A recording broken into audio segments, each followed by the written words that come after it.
Assalamualaikum warahmatullahi wabarakatuh.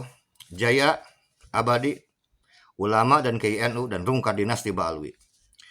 Pada kesempatan siang hari ini yang ingin saya sampaikan adalah tentang pemberian gelar imam dan mustahid kepada Ahmad Al-Muhajir dan Ubaidillah bin Ahmad adalah kejahatan glorifikasi. Lalu apa yang disebut dengan glorifikasi itu? Glorifikasi adalah sebuah cara atau proses atau sebuah perbuatan yang disengaja untuk meluhurkan dan memuliakan seseorang atau sesuatu. Glorifikasi dalam sebuah pemberitaan bisa dijadikan sebagai ajang bisnis, seperti halnya pemberitaan media pada umumnya. Metode glorifikasi ini hanya bisa dikerjakan oleh para marketing dan penyusun strategi dari kalangan orang-orang yang cerdas. Apakah itu cerdas jujur ataukah cerdas pembohong? Karena masyarakat muslim semenjak dahulu kala mudah digiring dan diarahkan dengan cara glorifikasi.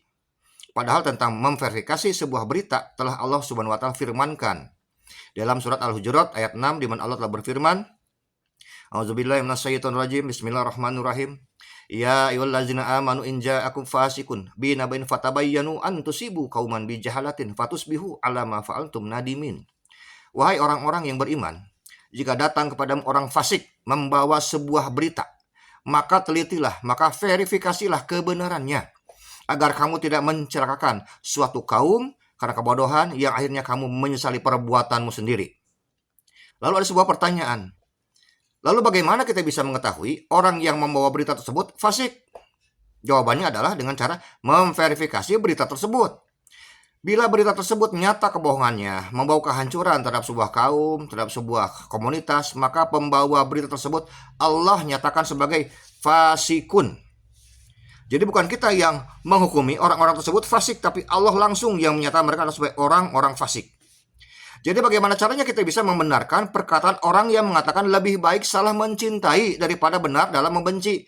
Sedangkan yang bisa mencintai orang-orang fasik hanyalah orang-orang fasik juga. Dan mereka yang telah terdoktrin menggunakan zon, firasat, dan glorifikasi ketokohan tersebut.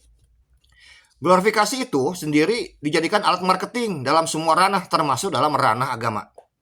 Termasuk mengglorifikasi tokoh-tokoh yang diunggulkan di dalamnya agar terlihat tampak hebat, mulia, sempurna, dan mampu mengalahkan kelebihan tokoh-tokoh agama dalam aliran lainnya. Glorifikasi seperti ini berakhir pada doktrinisasi yang dilakukan oleh oknum terhadap pengikut barunya. Hal ini mengakibatkan penggiringan opini dan pergeseran keyakinan akan kebenaran, sehingga muncul pembenaran terhadap tindak kejahatan yang justru semakin menyesatkan umat. Salah satu cara mendapatkan pangkat, jabatan, dan uang dengan cara haram adalah dengan menciptakan sosok fiktif atau membuat kisah bohong lalu diglorifikasi secara terus-menerus. Begitu pula dengan pemberian gelar imam dan mustahid kepada Ahmad Al-Muhajir dan Ubaidillah yang diklaim sebagai leluhur klan Ba'alwi.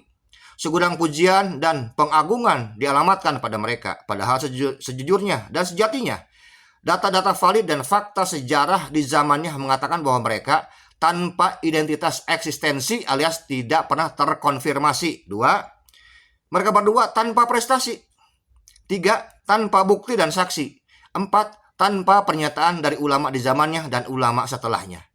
Jadi polemik kemalsuan nasab Ba'alwi ini dimulai dari asbabul nuzul glorifikasi tokoh fiktif yang bernama Ahmad Al-Muhajir dan Ubaidillah bin Ahmad. Ini adalah tindak kejahatan penipuan dan pembodohan terhadap kesucian nasab Nabi Muhammad SAW, terhadap sejarah dan kenyebudan sebagian umat Islam. Jadi kita harus berpikir secara waras bahwa segala sesuatu juga harus kita cek dan dicek. Tidak bisa kita terima apa adanya, apalagi dengan kemajuan teknologi, ilmu pengetahuan yang begitu Allah berikan pada kita pada zaman ini yang sangat luar biasa. Harusnya kita berbangga, berterima kasih, bersyukur dengan berbagi informasi. Jangan mendahulukan zon, jangan mendahulukan firasat. Cek dan dicek, verifikasilah agar kita tidak termasuk orang-orang yang bodoh yang mampu mencelakakan sebuah kaum, komunitas. Bahkan tidak segan-segan Allah akan menjatuhkan hukuman sebutan terhadap orang tersebut dan sebagai sebutan fasikun. Hatur nuhun.